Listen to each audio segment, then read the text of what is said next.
Israeli military says it has withdrawn its forces from Khan Younis after months of fighting.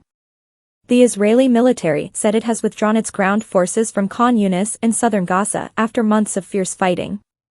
The Israel Defense Forces, IDF, said on Sunday that its 98th Division had concluded its mission in Khan Younis. The division was leaving the Gaza Strip to recuperate and prepare for future operations. The IDF added that a significant force led by the 162nd Division and the Nahal Brigade continues to operate in the Gaza Strip and will preserve the IDF's freedom of action and its ability to conduct precise intelligence-based operations. A CNN team along the border where troops enter and leave Gaza has not yet seen large numbers of troops withdraw, but it has seen a large number of tanks pull out of Khan Younis overnight. They are now stationed on the border of Gaza and Israel. An Israeli brigade typically has roughly a few thousand troops, but it remains unclear precisely how many Israeli troops have withdrawn from Gaza. As of January, the 98th Division was the military's biggest ever division, as it was specifically bolstered to fight Hamas in Khan Younis. When asked by CNN about the reasons for the withdrawal, the IDF declined to comment. The IDF also did not comment on whether this means there are no more forces on the ground in southern Gaza.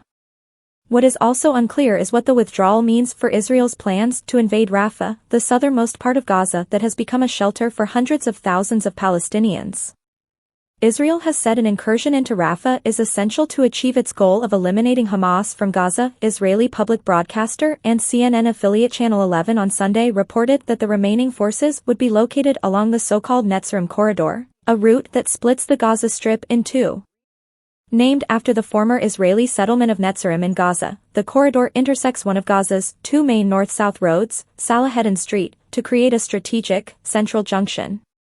Before pulling out, the IDF on Sunday said that commando units had raided and searched more than 100 locations in the Al Amal neighborhood of Khan Younis, where it found a long tunnel and eliminated terrorists. CNN cannot independently verify those claims.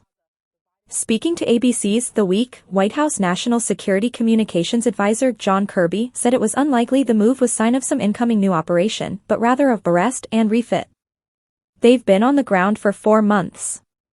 The word we're getting is they're tired, they need to be refit.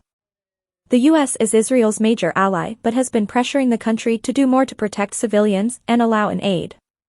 In a call this week between U.S. President Joe Biden and Israeli Prime Minister Benjamin Netanyahu, Biden told Netanyahu to take steps to address the crisis or face consequences.